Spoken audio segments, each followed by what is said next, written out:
Support for this show comes from Smartsheet. The best teams don't just work, they flow. And Smartsheet is the work management platform where work flows. Smartsheet transforms how teams operate, allowing them to automate teamwork, collaborate, and stay on track. Whether your team is managing multiple projects or rapidly scaling, Smartsheet has the tools to cut through the chaos and get work done. Smartsheet, where work flows. Learn more at smartsheet.com/Vox.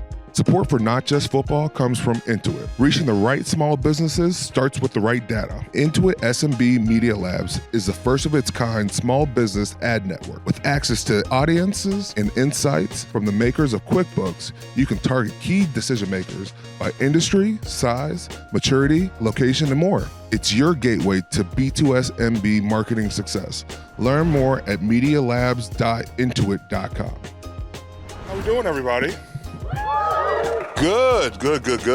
How you doing, Hayden? Fantastic. A lot of news for you today, huh? We'll talk about that in a second. First, I want to say thank you, though. Thank you to Vox and South by Southwest by letting us come out here. This is really special. We get to see Steeler fans all over the country. So, yeah. Go Bills. Go Bills. Josh Allen didn't make it this week, I don't think. Yeah, I don't think Josh Allen has a pod. No, not yet. He's got everything else besides a pod, but we'll talk about that a little bit later. But, man, we got a pretty good show. As you guys have known, we've got a lot of free agency stuff happening today, and we'll get into that. But we have to give a round of applause for our guest, Adam Ray. He's a comedian, Dr. Phil. We're gonna have a lot of fun. He loves Seattle culture and sports, so give it up for Adam Ray. There it is. There you go. All right, thanks for getting so super quiet when I got up here. How we doing? One more time for Jaden and Cam, huh? Hayden. What did I just say? Jaden. Jesus Christ. It's okay. I know your name's Hayden. I was thinking about Jaden Smith and how I was going to get a tattoo of him on my lower back, so. Okay, great. Do you guys want to have a good time today, or is this? Oh, my gosh. How you guys feeling? I'm feeling great. You? Thanks for having me. Good. Feeling good. I heard there's a bar in the back. I feel like we should make use of that. We should. How Do you need a drink right now?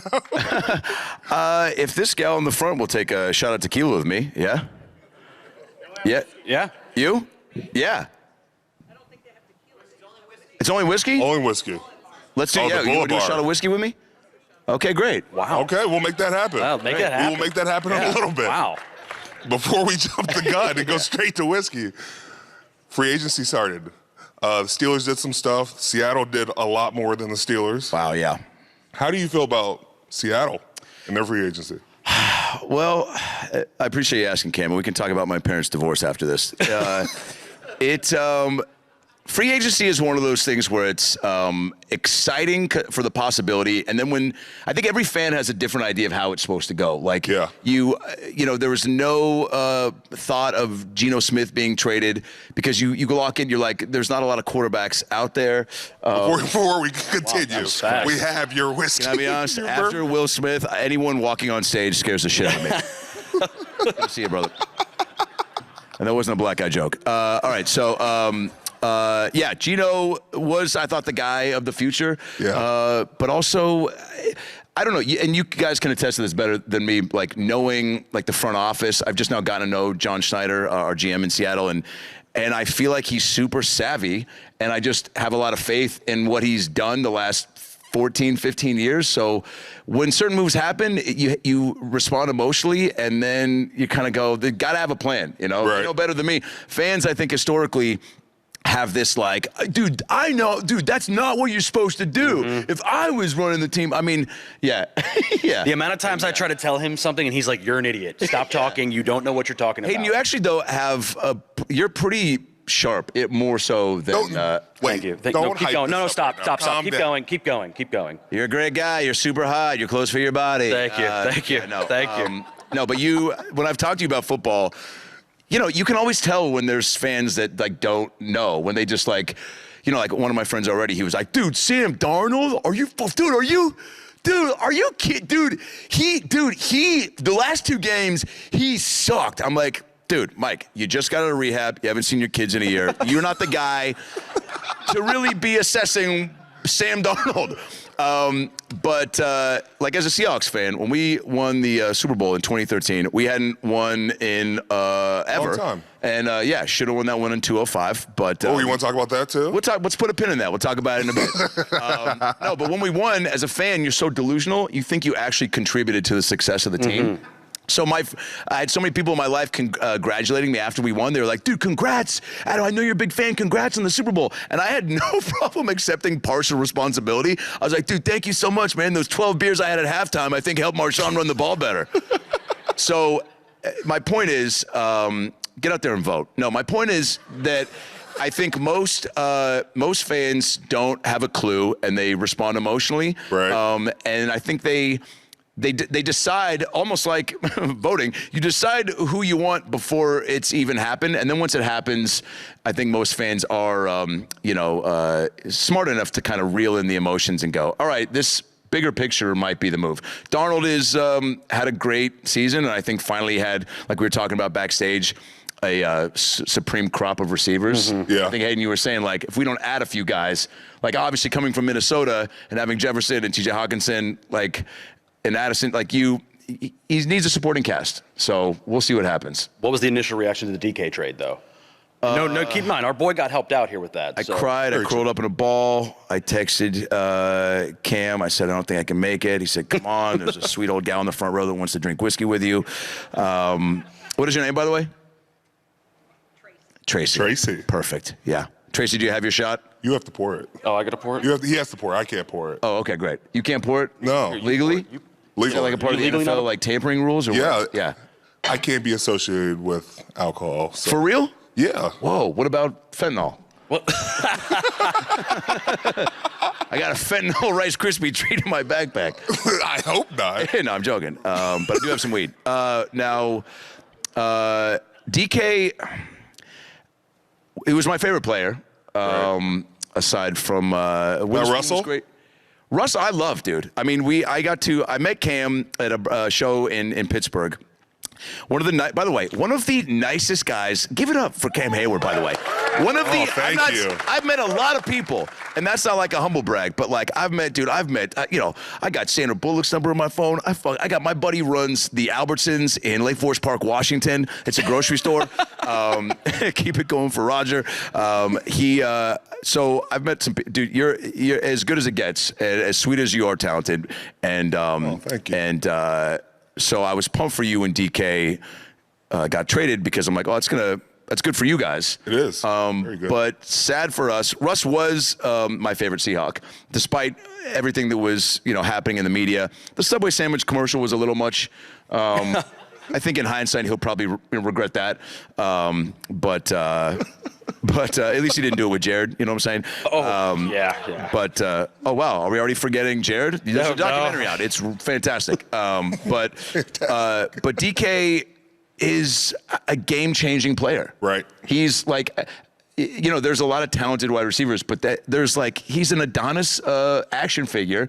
He works harder than anybody is, so I've heard, and I think him wanting to leave makes me go, then you have to trade him because I don't think John Schneider, our GM, said if they can find a good fit, they were going to do it, and if they didn't, hey, hopefully he wants to stay here if we get a QB that he can jam with. But once a guy, you tell me, once a guy requests a trade, is that? Sorry, I'm getting nervous about drinking with Tracy. Is once they request a trade, is that like it's over? You have to get rid of them, yeah? Well, speaking from experience, Yeah. We've had some wide receivers ask for trades. It's usually not going to work out in our favor. Antonio Brown did ask for a trade at one time, Yep. and I called and texted and didn't get anything back. It's like dating. It's like once you say you want to break up, there's no going back. But can't money fix that? Myles Garrett wanted to trade and just got paid $123 million and everything was okay. So money fixes a lot, doesn't it? But is it okay? Is it? Yeah. Is it? I mean, probably, right? But I mean, like, now do you think... Would you live in Cleveland for $123 million? Can I sleep on it? yeah, think about it. My poor wife is from Cleveland. Oh, So. that's right. really? Sorry, Allie. My bad. Hi, Al. Yeah. Allie, I didn't know that. I will say this. I judge a lot of the cities based on the comedy venues there, and they have one of the best comedy clubs there called Hilarities on, is it 4th Street, right? The Frolic, yeah. Cleveland has a sweet vibe to it. Hot as balls in the summer. But I don't know if I mean, yeah, probably lived there. You could wear that jersey. I mean, first of all, let's get past the idea that you guys are assuming I, Adam Ray, am in the NFL. Do you know what I'm saying? I mean, I played offensive line and defensive tackle in high school. Wait, you played defensive tackle? Yep. I don't believe that. Okay, let's cut to a clip. Yeah. All right. Wow, don't have a clip. Wow, sweet budget. No. Yeah, and then I quit. I did, yeah. I was, about the same, 6'1". But by the way, there are no Jews in the NFL. You tell me. I've never heard a commentator be like, nice tackle by Weinstein. You know what I'm saying? Like, there's no, Rosenbaum with the sack, So I quit football to play Danny Zuko in Greece my sophomore year of high school. And that experience made me go, oh, I think I want to, be on the stage. And I told my coach at the time, he was the high school coach, and I was going to start on the offensive line because Robbie Knowles, who was the starting offensive guard, got injured, and he made me sophomore captain. I was doing all the camps and getting pretty, as big as you can for a 6'1" Jew, and I was, I was a little on the heavy side, but I was quick fat. You know what I'm saying? Like quick fat. What the hell is quick so fat? When I was in the 6th grade, I was like almost $180 in this fucking. In the 5th grade, I was $180. That is fat. My mom and I shared a bra. You're wondering how fat is that? And I was I charged my friends $5 to fill me up. Like I was a big kid. My basketball coach called me Krispy Kreme Abdul-Jabbar. So if you're wondering how fat was he, that fat. And but I was quick fat. You know what I'm saying? I smelled like Pop-Tarts and mac and cheese when I sweat. But I was like, I don't know. I just had like a quickness to me. And so on the football field, it translated. And then I had to go in and tell my coach, I'm not going to play this year. I think I even tried to make a joke out of it. I go, I can't memorize the playbook, coach, because I got to memorize the lyrics to Grease Lightning. And he was like, get the fuck out of here. And I was like, cool, thanks. Good talk, coach. But then I realized after that play that I wanted to act. And but yeah, I mean, DK is going to crush it with you guys. I think he's. Yeah. I don't know. I think he's. You guys are contenders always, and we've kind of been like this, for his entire career in Seattle. So I think a change of pace and a change of scenery is always good. I like that. Let's talk about the good news for you guys. You guys got a quarterback. We don't have a quarterback yet. It's 4:16 right now. We still don't have a quarterback. We could have one in the next 20 seconds. By the way. I know, which is freaking me out. 2 days, is it really? I don't know how I feel about this. We know who it is. Crazy. You know who it is. No, we don't know who it's gonna be. It's gonna be Rodgers. You think so? I think it's gonna be Rodgers. It is. It's gonna end up being Rodgers. There's nobody left. Wow, you guys really have an opinion about this. Yeah, there's nobody left. You sound like you're playing with them. That's what I love about fans. Boo! I don't want to be teammates with that guy. I would never do ayahuasca with him. The thing is, if he gets him to the Super Bowl, though, they'll all love him, though. That's the thing. That's the thing. That's why sports are so great, dude. I have one friend. I won't say his name, but he... say his name. All right, Jake. He hates sports. He's like, and he's not... he's a very dude, but he just is like, won't go to the zoo, won't go... I don't know why that means he's a bad guy, but he won't go... He doesn't go to concerts or sporting events, but I try to explain to him, I go, dude, the uncertainty of sports is why it's so awesome. Like right now, Darnold is getting... Like my friend who's a radio host for ESPN Seattle hates the idea of Darnold because he's like, dude, his last 2 games, he was awful. And I'm like, you were a crappy radio host up until about 3 days ago, even though you've been doing it 20 years. So give people... What's his name? Bob Stellum. Yeah. No, Bob is a gangster and a goat, and he knows jiu-jitsu, and he's a white guy, and he's just a sweet guy. But he definitely is hopped up on this idea that Sam is not proven because of one good season. And I get that, but I'm also like, I don't know. Sam told me, I got to be buds with him a while ago, and he's lets me text him, and he told me when I saw him in Minnesota, I was doing stand-up out there, and he was prepping he was 4-0 at the time, and he didn't come to the show that night because he's like, we have Green Bay on Sunday, and I just got to be locked in, and he was showing us all these plays and reading us, and by the way, he read one play, and it sounded like a scene out of Good Will Hunting. Do you know what I'm saying? It was like, I couldn't understand any of what was happening, and he goes, I go, you're just locked in right now. What's going on? He's like, you know, New York was not the best situation. He's like, everything was kind of disorganized. And he's like, I don't want to put any blame on one person, but it just was like, it's like Minnesota, it's like everyone's locked in. He's like, and you can speak to this, Cam. The camaraderie in the locker room matters. Yeah. Like on any sporting team, it's, you know, easier said than done to get that. But he also said in San Francisco, he got his, I think he said his PhD in football, where he really, you know, matured. And he said, what was one of the things he said, if I can not misquote him? He said, I learned there that I don't have to try to do too much. Like if I'm down in the, like he just made this play the week before with Jefferson on a 3rd and goal. And he was like, look, I knew we had points. He's like, so I just know that, like, you know, try to get, you know, try to make some, but like, don't throw the ball away. Like, it's good to hold on to it and not take a 15-yard loss or a scramble. He's like, I just matured and got a little more savvy and more trusting in himself. And it's like any profession, right? Like, you need more reps and more experience to figure that out. But I don't know. I think he's ready to rock. He obviously goes from dome to outside, so we'll see what happens. But That's cool. I want to talk about that Sam Darnold relationship. When you guys met, I know Tracy's just sitting over there foaming at the mouth. Shot, yeah. She needs. I don't know if you guys could see, but Tracy's like, you know what? You said you wanted to drink, and now you're just holding on to it like a fucking poser. Pour the shot, you bitch. Tracy, where are you from? No, I don't want one. I'm good. Pittsburgh. Let's go. This is a big deal. There we go. Back to the question, though. Yeah. But Tracy, I want to talk about you, Sam Darnold, Josh Allen, and Mark Sanchez. Oh, yeah. We're all together. At Jordan Palmer's quarterback camp. What were you doing there? You were deceptively fast there too. Just- the routes were crisp. Dude, it was like this back massage festival where it was like... Shut up. Yeah, every year Jordan Stop Palmer's bringing like massages into a bunch this. of, yeah. Deshaun Watson was there.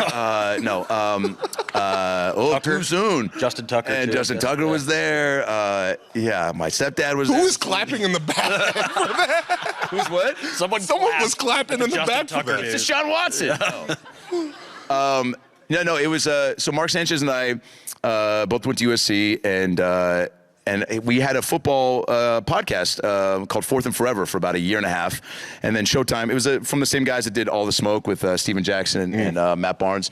And it was awesome. It was like, what I felt like was the, you know, up until not just football, like a real comedy sports clash. You know, you had an X's and O's in a player, and then you had a fan and eyes of the audience and somebody to kind of keep it light. And we, you know, had on all sorts of legends and comedians. And we actually went down to the Pro Bowl and got Deshaun Watson and Jason Kelce and Miles Teller right before Top Gun was going to come out. Oh, wow. Anyway, so Mark, we had Sam on. Sam and I became buds. He was, I guess, a fan, and he also went to SC, and we just stayed in touch. And so I went to that quarterback. It was like we were trying to get content for the show. And so it was the year Joe Burrow was about to get drafted #1, and Tua was there, Burrow was there, Josh Allen, Mark, I think Carson was down there throwing some dimes. And yeah, they set up a thing where I was running routes to kind of, you know, train for the day. And we have a GoPro on. I wish I had brought the clip, but you guys. We did. It's right here. Oh, okay. Yeah. No, I'm just God kidding. damn it. And they put a GoPro on me, and it was this thing where each quarterback would take turns throwing, and there was like a different receiver on each 5-yard hash line. Yeah. And Jordan would call your number, and then you would run to the sidelines, and they would throw a sideline pass. Is there a route name for that? Just Just an out. An out? Yeah, an out. Yeah.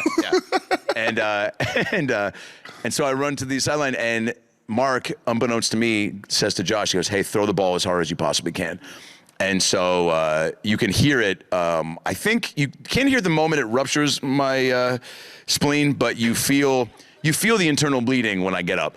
And it hit me right. I mean, Josh threw it right in the middle. Like, so all I had to do, because it knocked the wind out of me, because I'm an athlete, and it hit, and all I had to do was I instinctively wrap my hands around my stomach because I was like couldn't breathe, and so I just held onto the ball because it was right there, and then fell to the ground, and then stood up and like celebrated and was like, "I'm in the NFL now," and Josh was like, "Act like you've been there before," and then I asked him to pay for my medical bills, and he didn't text me back, and. The bad thing, it sounds like a Make-A-Wish kid. It did. Yeah. It does sound like It pretty much was, yeah. But I mean, man, but I caught an NFL pass. That was pretty cool. It was. And then you like hurt your hamstring, right? Or Yeah, and then I pulled everything after that. I think I got so much adrenaline from catching one ball that I was like, they're like, do you want to do the next set of drills? And I was like, let's do it. And then very next play, just tore everything right there. That actually reminds me of something that Cam and I always talk about. Cam likes to ask me the question, could I gain a yard in an NFL game? Do you think you could gain a yard in an NFL game? Man, you guys are fast, dude.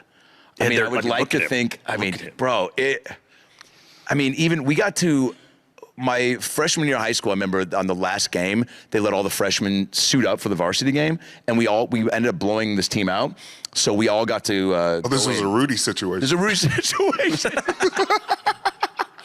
Oh my! It was exactly that, and it was like I think we got 3 snaps, and as you know, man. I mean, Friday night high school football, like, it was wild, dude. It was just like packed, everyone's going nuts, and everyone was going nuts, all the parents, because they're seeing all these freshmen go in. I mean, it was such a size differential, by the way, of like once all the senior starters got off the field and all these children run in, all these weebles.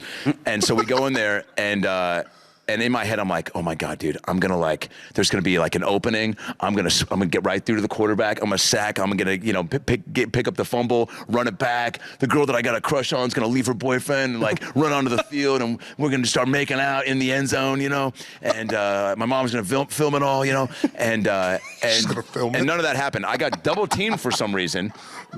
I got double teamed and just leveled I just was on the ground, and I hear all my friends be like, dude, are you okay? And I'm like at the bottom of the pile, like Shredder and Ninja Turtles 2, being like, and got up and got just lit up on the next play. So based on that, I don't think I could handle 1 snap in the NFL because that was then, and I'm no bigger now. And you guys just move at a pace you can't keep up with unless you do it all the time, right? So what's harder though? Like 5 minutes of stand up, or like, 5 yards. 5 yards in an NFL game. So wait, so how would we have to obtain? So set it up for me? So I'd say this: if you're going to go up and do the stand-up, you got to write your own material. Can't have a comedian do it for you. But if you're in the NFL, you got to gain 5 yards on 1 rush. What would be harder? The 5 minutes of stand-up, good stand-up, or the 5 yards? Comedians are the bravest people in the world. So, of course. Firefighters, first responders. Thank you for your service. Writing material is like, again, you need the reps. You need to find a point of view. Any young comic I tell, and Tracy, I'll tell this to you because I know you're an aspiring comedian. There's you just need to get on stage and start throwing darts against the wall. And it's really time is your best friend. It's like, when I was starting out 18 years ago doing stand-up, I was, doing jokes about being a fat kid, or my parents. My opening joke about my folks, had split, so I'd get on stage and go, man, this feels a lot like my Little League games, because my dad's not here. Wow, it got more laughter there than it ever did on stage.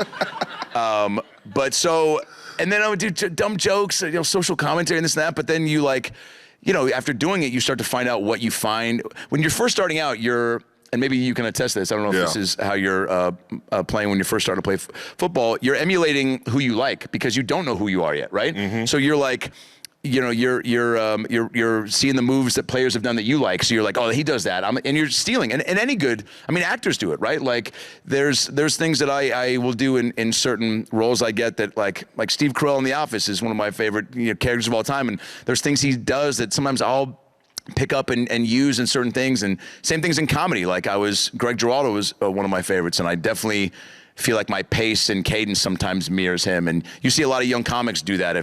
When Chappelle really popped, a lot of young comics were starting around then, and they were all trying to be Chappelle, just trying to do that. They were hitting themselves with the mic and just truly copying him. So it's a reps thing. You just have to do it a bunch, take chances. Being fearless is the quickest way to getting a point of view, because if you don't give yourself at least a chance to see a thought through, then you're never gonna anytime, even now when I think of a bit, and I'm like, oh, I should do that tonight. And then, somebody's like, oh, maybe the Tonight Show's there or whatever. And I'm like, oh, I shouldn't. Anytime I say I shouldn't do it or it's not ready, I try to go, well, now I have to. Because that's how you get better and start to trust yourself more. Yeah, that's like me. When it comes to like early in my career, it was learning at different moves, like watching guys like JJ.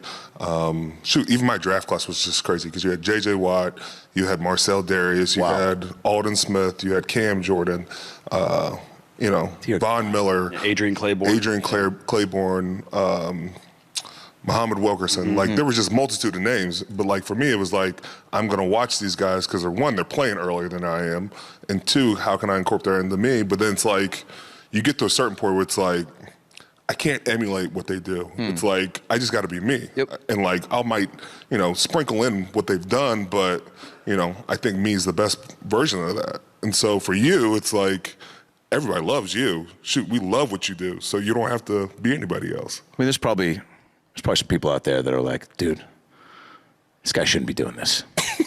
Well, has anybody ever, do you think... Specifically talking about my 8th grade girlfriend. Do you think Dr. Phil knows about you? He does know. He was on the Netflix special. Oh, okay. Yeah, thanks for watching. Well, sorry about that. I was too busy doing research on it. That's all it was. No, we had him, his son hit me up on Instagram. So we started doing it about a year and a half ago. I got to a point to where, the business is so flimsy, and it's like you have to create your own opportunities in any line of work, but especially the entertainment business, you can't wait around for things to happen because it just doesn't work like that. Unless you're Ashton Kutcher and you walk into a coffee shop one day and they're like, dude, you want to model underwear? And he's like, I mean, yeah.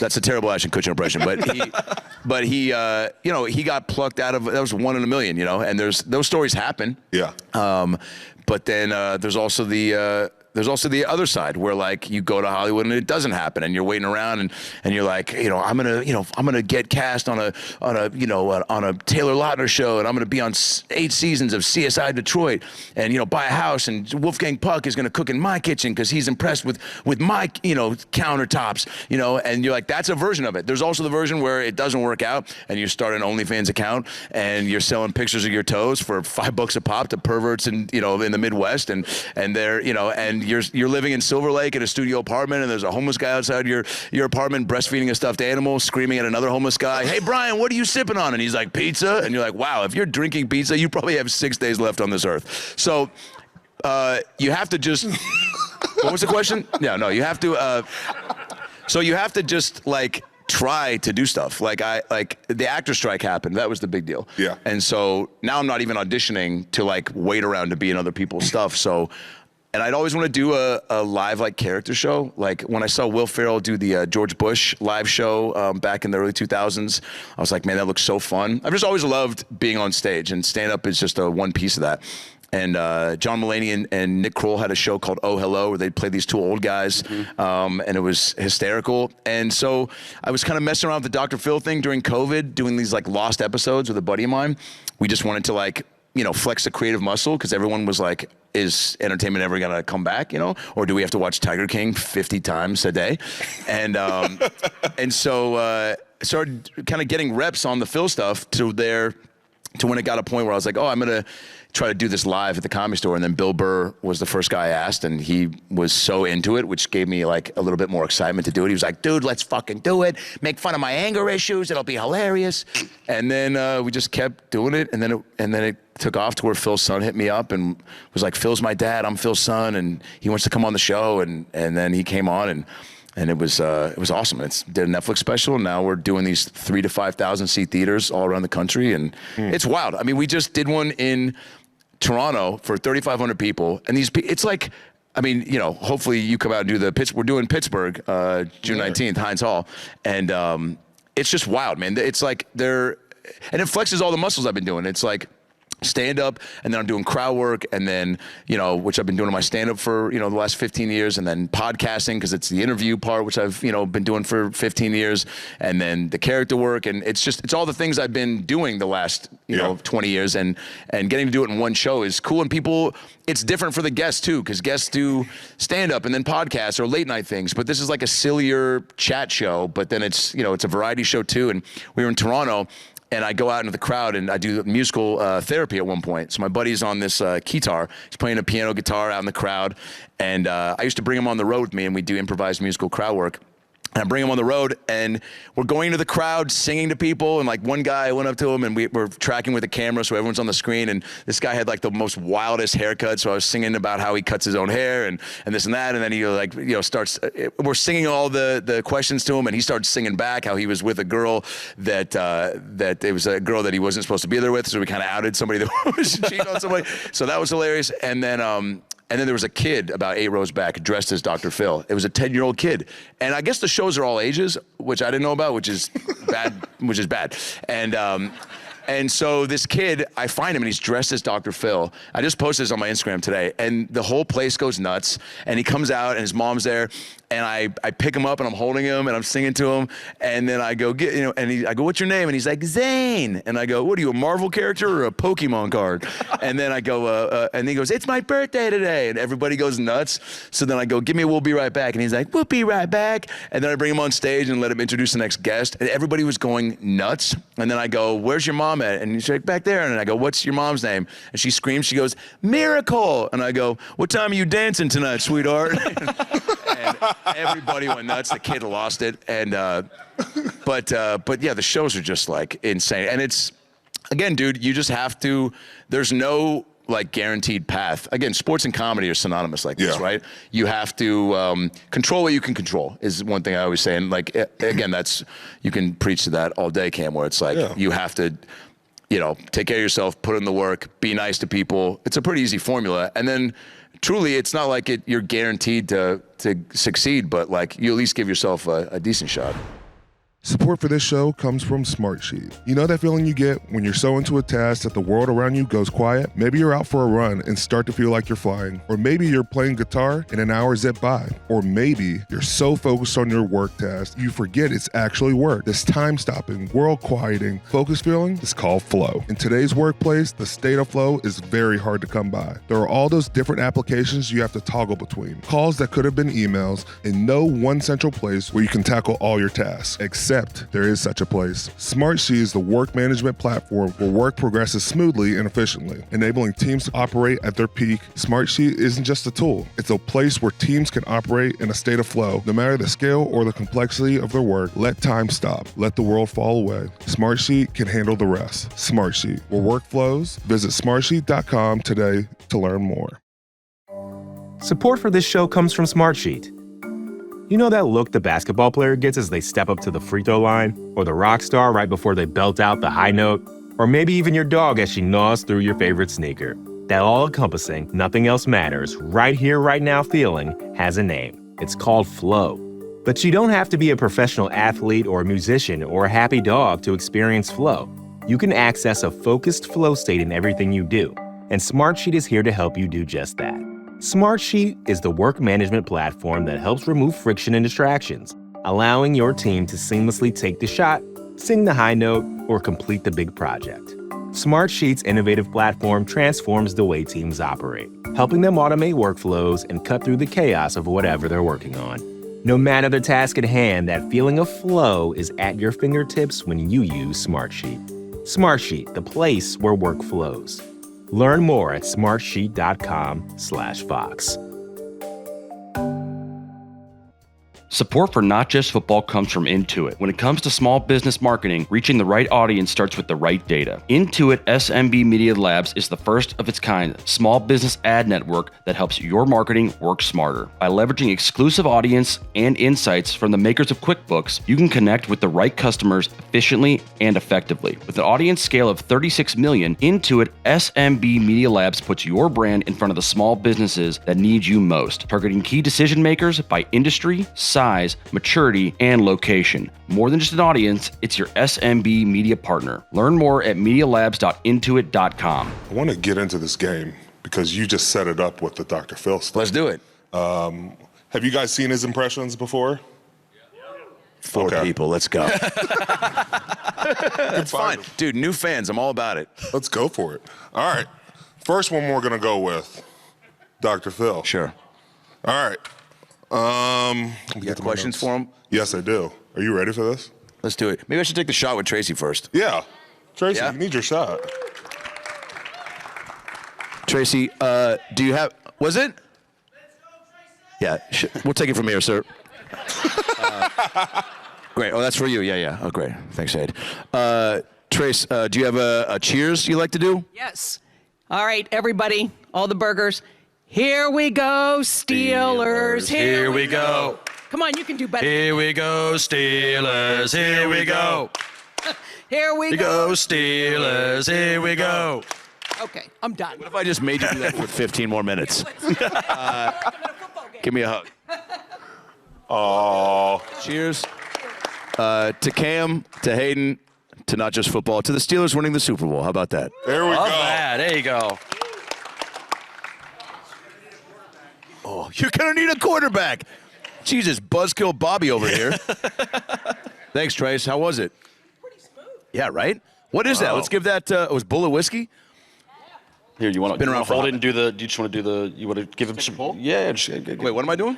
you wanted to know what it was. That's Oh, yeah. I thought you were like, hey, have some more. Well, yeah, you can have as much as you want. You're He's good. like, you got a problem. Yeah, I don't think, man, I have an afternoon drink in a hot minute. This is going to be fun. Go. All right, whenever you're ready, Cam. Whenever you're ready. Yeah. All right.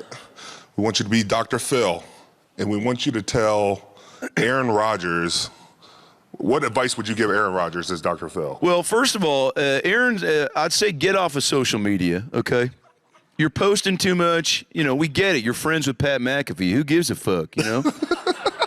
Pat McAfee doesn't wear sleeves because he wears his heart on his shoulders, you know. But Aaron is, wears his heart. Well, who knows where his heart is because he's done so many fucking drugs. I wouldn't trust a guy who says his emergency contact is a shaman. But I also would trust a guy who's won a Super Bowl, and Aaron has. Mr. Rogers is my favorite show as a kid, so Right. I'm already making a connection there, Cam. But I think gosh. if I were telling Aaron... Wow, I was not ready for that. What's that? The Mr. Rogers jokes are just about to be Yeah, insane. yeah. There are going to be a lot of memes of him in a sweater, you know, talking to puppets. But I think Aaron definitely, he's gotten some flack. The documentary was a bold choice, you know. I don't know if I'd do a documentary on myself, you know, unless I had like wings or something, you know. If I was a centaur or all right. So I think Aaron, what he needs to do is just shut his mouth and go into Pittsburgh with an open mind, you know, and let his football do the talking for him. Ooh. Or on the flip side, go extra, take it up a notch, you know, and hand out little, like bring Jell-O shots to practice and just be that guy, you know. Don't do that. Okay, well, it was. Don't do that. You asked the fucking question, Cam. All right, just trying to make small talk. All right. How would you handle this? Mending the relationship between Nico Harrison, GM of the Dallas Mavericks, and the Dallas Mavericks. Well, their relationship is screwed. First of all, if I'm Nico, I change my name Why? because Nico's a weird name. Nico, it sounds like a guy who's going to sell you Bitcoin in Grand Theft Auto. You know, Nico. Yeah. But I think you trade away your best player. You know, unbeknownst to the fan base, you just did it because you thought it was a cool move. You thought that Luka had a drinking problem, you know, and that he was fat. You know, he wasn't that fat. You know, I've seen fatter people. You know, have you ever been to Des Moines, Iowa? No. Yeah. A lot of guys with boobs out there. But there's definitely something to be said about trusting your gut. And I think Nico did that. But I think he should probably quit and move to a different country, you know, and try to get another franchise going because the people of Dallas, they can get angry. You know, Austin knows that. Dallas, they get angry. They wear cowboy hats and they all think RFK is actually gonna, do good, which I am. I'm gonna get to lower the prices of fruit by the foot. But I think that when it's all said and done, I think the Mavs are going to be okay because there's NBA superstars waiting in the wings every year. So, Ooh, I like that. Yeah. I like that. All right, next one. This is going great so far. Can you hear the response from the crowd? This is Wow. Crushing. You're killing it right now. This might be the best. This might be the best thing happening in the convention center right now. Oh, by far. Yeah. All right, I like it. Next one. Great. I'm jumping straight to Charles Barkley. Does everybody like Charles Barkley? Charles Barkley, yeah. Charles Barkley, Subway's sandwich spokesperson. Is he really? You haven't seen it with, I think when they introduced the foot-long cookie, Charles, he was like, now you can get the foot-long cookie. I literally thought I was fucking, I mean, I was on NyQuil at the time, so, which, if you haven't taken NyQuil, don't. It is, dude, the NyQuil slogan is like, the nighttime sniffling, sneezing, coughing, stuffy head fever so you can rest medicine. I'm like, oh yeah, you can rest after you hallucinate for 45 minutes. Dude, I took NyQuil once. I had a dream I was a cheater running a daycare, and then I like turned back into a person and like went down on Katy Perry, and then my alarm went off. So I was like going down on her, and then all of a sudden she started playing guitar. And you know that like ringtone that the guitar does on the iPhone? She started playing that, and then I woke up, and anyway, we can edit this out. But yeah, Barkley did the Subway cookie. So, what's the question? Yeah, you haven't interviewed him yet. The Subway cookie is a full-on cookie, Cam. It's 6 feet of chocolate chip cookie. All right, this is perfect. All right. Diet tips for Luka Doncic. Oh, man. Get this, try it, Look, there's a lot of tasty treats out there, Cam. There's donuts and pizza. There's a 6-foot Subway chocolate chip cookie. You need to, make sure you exercise, but also, you gotta commit to, a game plan. Wake up, brush your teeth, do a couple sit-ups. You can have a drink, just don't, you can have a vodka soda, just don't put some cookies in it. I never said I could do a Charles Barkley impression. I don't know why. You went for why it this is before. one of the options. All right. Do your PE teacher. Yeah. My PE teacher, by the way, was a guy named Mr. Tangen. Well, I mean, obviously we had one, in elementary school. That was Mr. Bauman, gangster. Yeah. Somebody's go yay for Mr. Bauman? Somebody know him? Did you go to Lake Forest Park Elementary? Yeah. Eddie, you soldier. Why did you woo for Mr. Bauman? Was that? Just wanted to participate, man. Just could feel you dying up there. Want to have some back and forth with you, man. Yeah, so well, I'm just gonna put this one down. Yeah, no more Charles. No, move on. Mr. Tangen was our 8th grade, and he was, I want to say he was 85 years old, but he was in like phenomenal shape. Like every now and then you just see like an old guy that's tan as shit and in phenomenal shape. You're like, dude, what is he on? But then there's got to be some sort of a red flag or like a catch. Oh, the catch was his breath. He smelled like he had just gone down on a toilet. Do you know what I'm saying? And it was, and he would always get right in your face to give you like tips. He'd be like, Adam, come here. And I was like, what's up, Mr. Tangen? He's like, you're not shooting the ball. You need to put more backspin on the ball. All right, what else we got? I'm having a good time. I'm having a great time. It's amazing. You guys need to jump on board. Are you guys having a great time? Tracy, are you having a good time? Keep it going for Tracy one more time, guys. She came out, got peer pressured into drinking. How do you deal with peer pressure on the reg, Trace? Is that like, you seem pretty on the reg? On the regular. Jesus Christ, yeah. You don't succumb to peer pressure. Great use of the word succumb, by the way. Never used it before. Never used it? Nah. Yeah, I got peer pressure to do mushrooms once. Have you ever done mushrooms, Trace? Yeah. What are you doing later? No. I didn't not want to do them. I was literally hanging out. It was like maybe a Sunday. I was in college, and my buddy was like, hey, man, mushrooms tonight? And I was like, no. Thought that put the kibosh on the suggestion, and they threw me this emotional roller coaster. Ha, come on. I was like, all right, I didn't look at it from that angle. That's a good argument. He has a strong point. Come on is a great argument. All right. All right, what else we got, Cam? All right, Adam Sandler. Can you do this one? I mean, everybody can kind of do a Sandler, right? I can. Yeah, try. Give it a try. That attitude, you got to believe in yourself. I'm good on that. Yeah, okay. That's not my strong suit. Okay, yeah. You know where you stand. Advice for Luka living in Los Angeles. And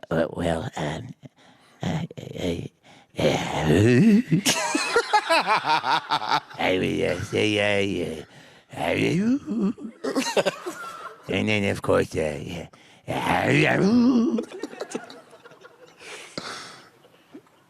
Shut up! Tracy, can you do an Adam Sandler? Will you try? Guys, keep it going for Tracy one more time. Come on. Tracy, come on. Get up here. Tracy, for one more shot. Come on. Tracy. Tracy. Tracy. Tracy. Tracy. Tracy. Get up here. One more shot. I don't do peer pressure. But Tracy, do you know You what already that drank sounds one. like, right? One more shot. I'm not doing an impression. Do you do any voices that aren't Adam Sandler? No. Have you ever tried to do an impression? How do you sleep at night, Trace? Just shooting down fun left and right. Who's this to your left, by the way? My husband. Let's go. How long have you guys been married? We got married when he needed medical insurance. Okay, does this story get better, or is that it? Wow. All right, We are breaking news right here. breaking news. Wow, thanks for the update, Trace. No, that's a sweet story. 27 years, guys. Come on, man. Whoa, it sounds like that whiskey's kicking in, Trace. Did you feel that last sentence? It was his I do that he did. Yeah.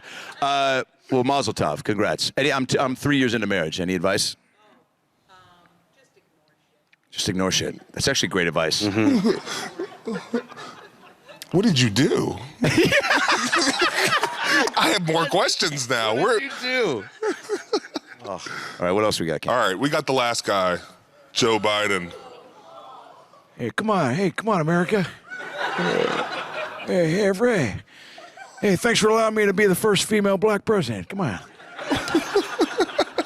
Over here, Hank. Come on, we're gonna do it. We're gonna beat COVID. We're gonna beat COVID. We're gonna beat Medicare. Come on, we beat Megatron. We beat Megatron. Come on. Take down the Transformers. More than meets the eye. Come on. We're gonna do it. We're gonna do it together. We're gonna go up, down, A, B, left, right, select, start. Come on, we're gonna grab the princess. We're gonna go to the warp zone. Come on.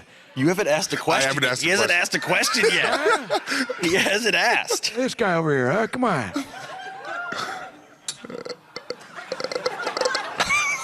Who just shit my pants? What's the question, Cam? All right. What's the pitch It's a true American right there. for less games overseas? Huh? What's the pitch for the NFL for less games overseas? Well, first of all, we gotta get with Vladimir. We gotta go with Vladimir. Sorry, I got a little monkeypox. We gotta get with Vladimir Putin over there. We gotta get an NFL game in Russia. You ever see the movie Castaway with Tom Hanks? Yeah. Great movie. We gotta get with Putin. We gotta get the games over to. We gotta get over to Russia. We gotta get Hunter's laptop. He's got a fantasy football league on there. we gotta get the Steelers versus the Browns over there. What was the question? We gotta get overseas to do what? Yeah. Football. Less games overseas. I think we should go no games overseas. I think we should put all the games. We could put every player into Elon Musk's rocket and shoot them up to Mars. Get the first NFL game up on Mars with all the aliens, huh? All right. I think it's time to Next change question. my colostomy bag. What? Give a pump-up speech at halftime to the Pittsburgh Steelers. Here's the deal. Why did everybody go, oh? Why did that draw? Here's the deal. response? Here's the deal, folks. Come on. We got hey, it's Malork. Hey. It's a game of inches. You go out there, you got this guy behind you, got this guy in front of you. Sometimes you put your hand behind the guy's butt. That's not gay. Come on. Hey, look, it's gay to not be gay in 2025. So look, you go out on the field, you got fans in the stands, you got hot dogs, you got beer, you got Cam Heyward, you got TJ Watt. Those guys get along like Remember the Titans. You see that movie? Different sides of the streets. They got meat sweats and wet dreams going on over here. Come on. You put one foot in front of the other. You wake up with the sun, you go to bed with the moon. You take Dayquil at night and NyQuil during the day. Come on. What did Phil Collins say? Studio. Look at this guy. We got this guy in the back who knows Mr. Bauman. But anyway, and the long and short of it, folks, is you want to do your best. You want to stay in school. You want to only do drugs with fun people. Try your best. And if you find yourself alone in the shower, shave your head, your back, your pussy, and your crack. We'll be right back. But no, hey, seriously, here's the deal, folks. Go Burgers, go. What is it, Trace? Jesus Christ, your husband's got a Barry White voice. You gotta try your best. You gotta get on the field, you gotta throw it up in the air, you gotta slap your buddy in the back. You gotta go, hey, Mike Tomlin, why don't you smile? He goes, fuck you. He's an angry guy, but he's a spiritual guy. He's got a lot of pep in his step. Oh, I just walked 4 people. We got some Trump voters walking out right now. Hey, sorry, you did this to yourselves. The price of eggs are going up, and no one's gonna have a job in 2026. You piece of shit.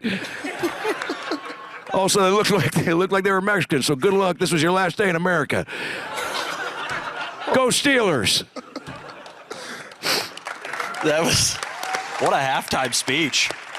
Where's the head of Vox? There he is. I met him backstage. Where is he? Where's Jim? All right. He left. He left. He ran out with the. All right. How would Joe fix the Pro Bowl? Oh no! Why is everybody? I'm doubling back. Okay. How would Joe fix? Well, let me just say the Pro Bowl is. Oh man. You played. I love it. You do? No, I was just kidding. He hates it. He hates You it. love the trip to Hawaii? We don't go to Hawaii. It's Orlando now. It's Orlando? Yeah. Oh, that's right. We take our kids every year, and they're like, "Ooh, we get to ride the rides." I'm like, every dad. You don't. Yeah, I mean, enjoy the rides, but it's embarrassing because I don't fit every ride. So. Yeah, yeah. Oh man. Yeah. What was the ride that you got up to that they were like, sir, it's not gonna happen? Oh my gosh. All right, the Harry Potter ride. It's a great ride. Yeah, and everybody's like smiling, and I've been on it once. Okay. And then like I don't know, like in the off season I must like let myself go because then I try to get on again. Oh, you look good. Oh, thank you. You look like a backup dancer for Michael Jackson. That's a compliment. It's the red No, it's jacket and not. the gold chain. Screw you. All his backup dancers went on to have illustrious careers. Name them. Sheryl Crow. Do I look like Sheryl Crow? You're the Sheryl Crow of the NFL. Yeah. No, you look good. You look good. Take the Thank compliment. you. It was Harry Potter's the Hagrid ride with like the motorcycle. Oh, yeah. And then the little buggy on the side. Yeah, yeah. So first they put me on the motorcycle. Why are you laughing so? This my wife is dying laughing right now. And like I'm trying to fit in it. And, you know, I'm squeezing in, trying everything. It's like a little bit more. And the guy's like, nah, that can't happen. So then they sent me to the back of the line and embarrassed me in front of everybody. My son's like, I just want to go on the ride. So he gets on the ride without me. Oh, ripping families apart at Disney World? Yeah, it's terrible. So then I come around again, and they're like, sit in the buggy. And I just don't fit in the buggy to begin with. So I sit down, and I'm either like, no, just get up. This just isn't going to work. So I have to wait around and watch my family just go around twice because they're enjoying the ride, and I'm just there having a great time. Hayden got on the ride, I think, didn't you? Remember Tron? They had to have a special car for you too. They did. They had to bring out a special. I wasn't gonna bring up that. Yeah. Well, sorry. They had a special car. They had a special helmet for you. Yeah, we had to wait. We had to wait before we could get on Tron. They're like, he can't ride this one. We got to wait for the next one because he can only fit in this one. So It's like when the people have to have like the special seat belt. Yeah, yeah. And so on planes, I haven't had that yet, but I don't think we're gonna go there. No. But, you know, it's just very embarrassing. Yeah. Wait. So so the Pro Bowl. It's. I mean, the flag element is kind of a joke. I get that. I don't get to play. he played cards during it this year on the sideline. Yeah. Wow. There was no room for big guys to have fun. I think I'd besides rather, Civil War. to be honest with you, here's how I would fix it. I mean, I know there's been like Madden tournaments with NFL stars and whatnot, but I think every fan would like this is why this podcast is so great, right? Because you're giving fans like an insight to who you are. Right. You're getting to see you joke around, see how you how you adjust when your comedian friend bombs in front of 50 people, right? They get to see how you operate as a dude. Right. And I think that is what the Pro Bowl should be. It should be a celebration of that, and you should be because. And not just all the dumb silent interviews of asking all the same crap and seeing them play. It's not even backyard football. Like, No, it's not. if you really want to do that, then I don't know, you set it up in a true like backyard with no fans and like you have like drinks set up. I don't know. You make it more. You want to make it as as loose as possible. And I feel like you guys are loose when you're there, but. I want to be part of the flag. Like, I want a big man flag. That would be really cool, right? Oh. No, they were not in on that idea, I don't think. You got one thumbs up. Oh, it's the guy who knew your gym teacher, too. Yeah. Your classmate in the back. Yeah. It would be great. All right, well, we talked about All-Star. You were part of an NBA All-Star game. Oh, yeah. You killed, right? Man, I had 6 points. I took a charge. I took a charge on WNBA superstar Asia Wilson. Oh, Asia Wilson. And I took a charge on her, and she goes, "You took a charge in a celebrity basketball game?" I was like, "Hey, you're in the league. I'm trying to get a 10-day contract."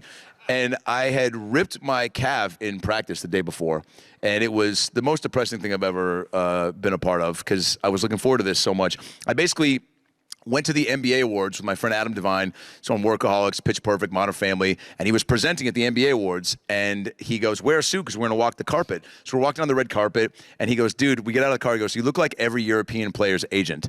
And I go, hilarious. So I started walking up to all these NBA players, acting like I was an agent, act like you've been there before. So I walk up to Charles Barkley, and I go, "Hey, Chuck," I go, "Adam Ray with the Industry." Not even like a name of an agency, just Adam Ray with the Industry. And every player would go, Chuck looks at me, and he goes, "My man, how you doing? How's the family?" Acting like he'd met me before. I have no family. And he's like, "How's the family?" Like, "They're good, man, they're good." I go, "Diane's pregnant." And he goes, "Get the fuck out of here. Pregnant again?" And I was like, "Yeah, man." I go, "I'll see you inside." I go, we got to get you over to ESPN. He's like, "I'm a TNT guy, man, Get the Subway 6-foot cookie, by the way, And then we go inside, and I was going up to Dikembe Mutombo, RIP, and all these guys. And then we get to the after party, and Adam Silver, the commissioner's there. A buddy of mine's like, "You got to go up to him and ask him when Seattle's going to get a team back." So I'm like, "Nah, I don't want to bug him. I've also had a few cocktails." And he goes over, talks to him. I look over, and he waves me over. I talked to Silver for maybe an hour. He gives me an email. He's like, "Anytime you're in Vegas or New York, hit me up. I'll take care of you for Summer League." So at the time, I was doing a podcast with Brad Williams, little dwarf comedian. I do this, but I could just say comedian, but he's a dwarf. I don't know if you guys have a little person best friend. It's the shit. There's a lot I didn't know about the LP community until I met Brad. Like what? 2 months and a hang out, we were going to the comedy club, and we do our spots, and then we're leaving the club, and I'd Uber there, and he was like, "Hey man, do you want to ride?" And I was like, "On your dragon? What? It's not going to be a car with those many burritos attached to your wrist." And he actually drove a Mini Cooper at the time, which I don't know if it was for the joke, but he. So we go to Summer League because I go, Adam Silver, the commish, says he's going to take care of us. We have to see what that looks like. We go to Summer League, and we're in the owner's suite area, and Silver comes up, and Brad just goes, "Hey, Adam, promise me one thing. Don't let Peter Dinklage play in the NBA celeb game before me." And Adam Silver verbatim goes, "Fuck that guy. You're in." And we kind of go, "Yeah. Wait, for real?" And then he was like, yeah, sure. And then he walks away, and his right-hand man was like, he's the commissioner. I guess you'll find out. And we got an email 3 months later asking for jersey sizes and all that. And it was the greatest weekend ever. But so tore my calf, got a shot of Toradol, got a massage. It was in bad shape, but adrenaline got me. Wait, you got Toradol? Yeah. For an All-Star game? Yep. That's dedication. I told you. Did I not tell you I'm an athlete, Cam? Yeah. That doesn't mean you're an athlete. A Toradol shot for? They also gave me a heroin strip on my neck. No, and my man, do you have a question? Yes, I do. Oh gosh. Let's go. Yeah.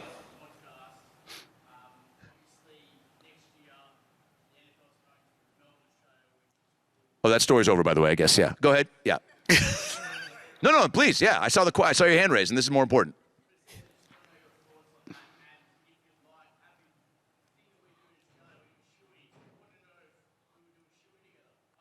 Don't do it. Don't do it. What? My man, what's your first name again? James? And the question was about the NFL going to Australia and when it's going to happen?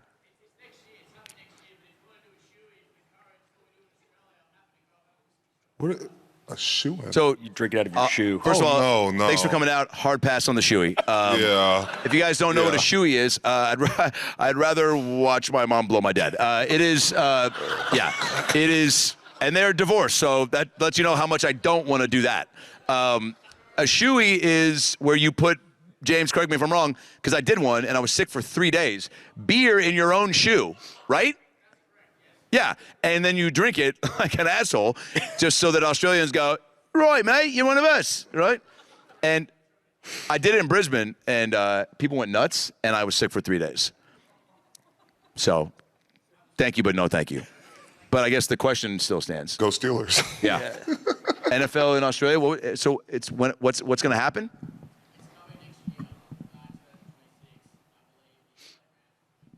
Yeah. LA. You talk softer, James. That'd be awesome. Or you could just go right there where there's a. Yeah. What do you? there is a way back standard. there. Yeah. There's a mic right here. Yeah. No, we're good. I think James getting closer to the stage is good for nobody. James. So NFL in Australia next year. He wants to know. It's Rams versus.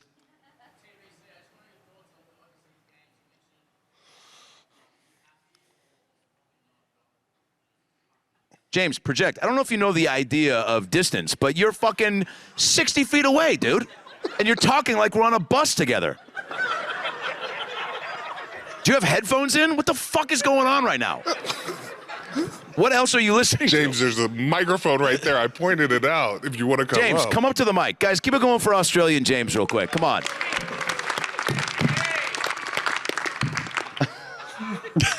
Because this question feels appropriate and actually good, yeah. Thanks everyone's patience first and foremost. My question was, you mentioned before overseas games of the NFL. Firstly, I just want to know your thoughts on that. But firstly and foremost, as a fan in Australia and Melbourne, 6-hour flight to get here. I mean, to know that a game's coming to Melbourne next year is unbelievable. But as a player, how does that feel in terms of expanding the game, probably in terms of an international level? Want to know your thoughts? Wow. Great question. Great question. First of all, I would love to play in Australia, not Austin. Sorry. Austin on the mind, Australia. I'm sorry. Breaking news. Cam wants to play for a team that doesn't exist. Breaking news, Schefter. All right. Talk to Cam Heyward in Austin, and he wants to play for a team that doesn't exist. That's a pretty good Schefter. That was really good. You want to keep going with that one? You get a shift I'm going to your retire on face. that. Yeah. All right, we're just going to keep going. Yeah. But Australia, I would love to play there. We don't do it right always because I would love to explore like Australia and get to know the land.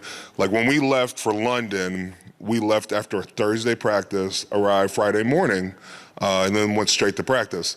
And our counterparts, we were playing the Minnesota Vikings. They got in like Monday or Tuesday.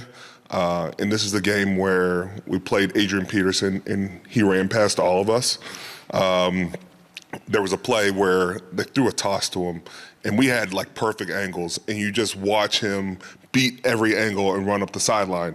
And, you know, we were pretty defeated by that. So I think if we went, we need to be there early, get the lay of the land, feel more confident in that. But I'd love to go to Australia. Perfect. Thank you. James, Thank you. earned this, baby. Come on up and get it. Wow. Is he going to do a shoey? Yeah, I was just saying, you got to do the shoey, right? Oh, my God. Do it. Let him do it. Give him some more. Oh, my God. This is the first time on Not Just Football with a shoey. Oh, my gosh. What are we doing? Oh, it's unbelievable. Yeah, get...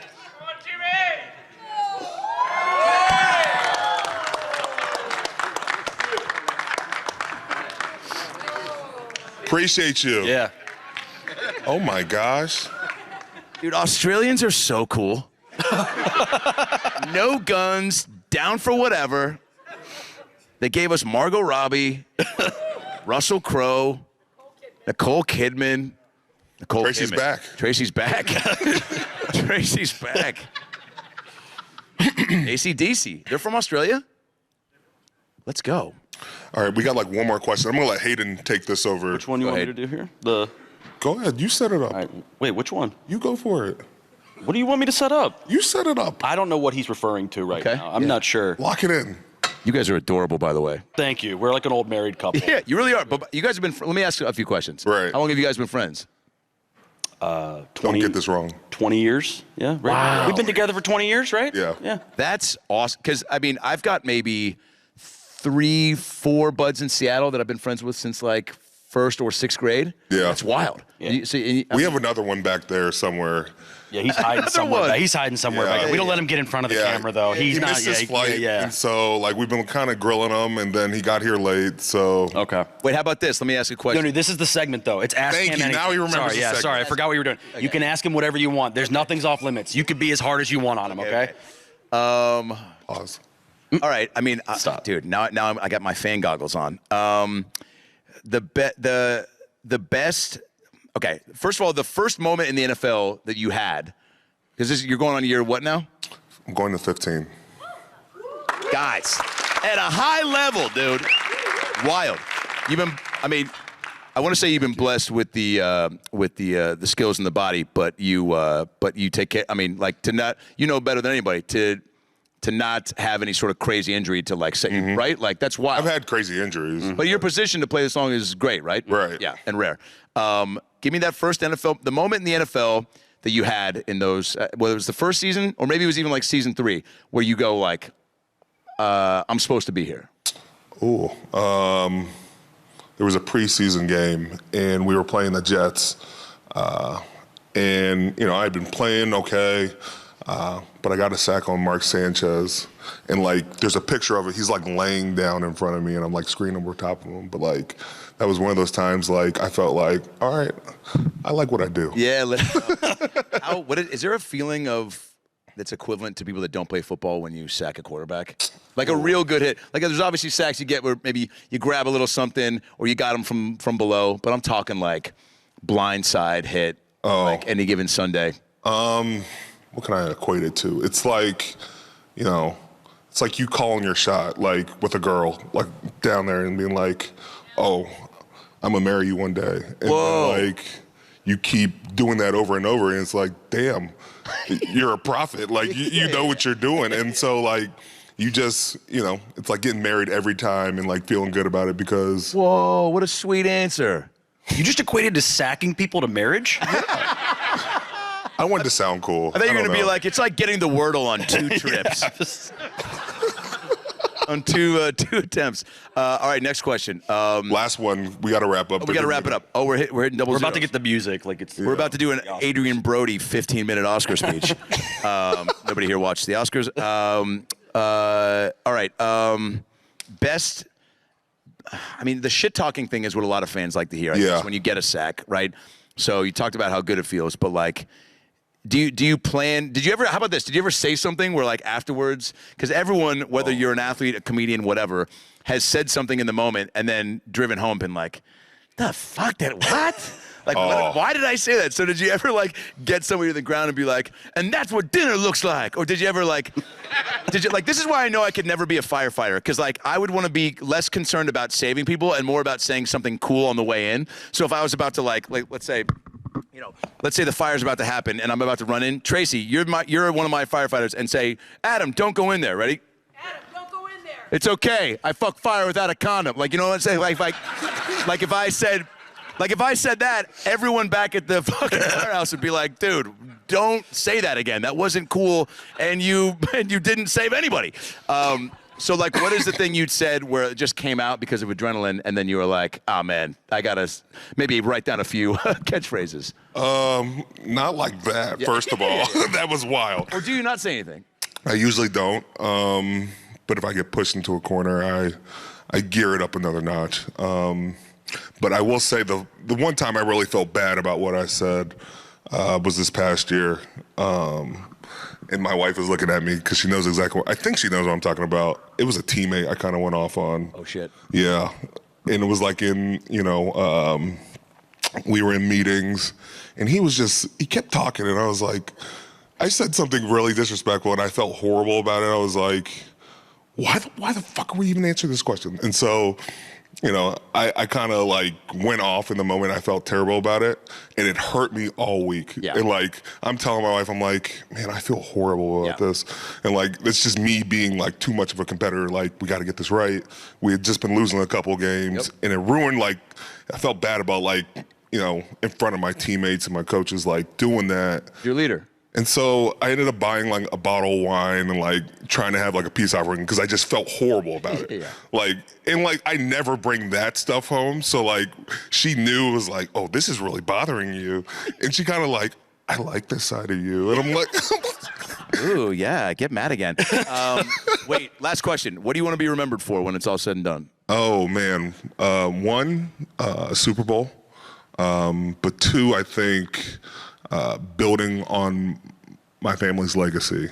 I think, having a story of, my dad being from playing in Pittsburgh, my brother being on the Steelers as well. I just think it's really cool to have this story, but we took the Heyward name to another level, and it's something that everybody's always going to remember.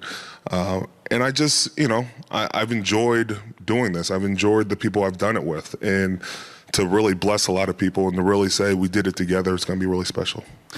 You heard it first. So you heard it first.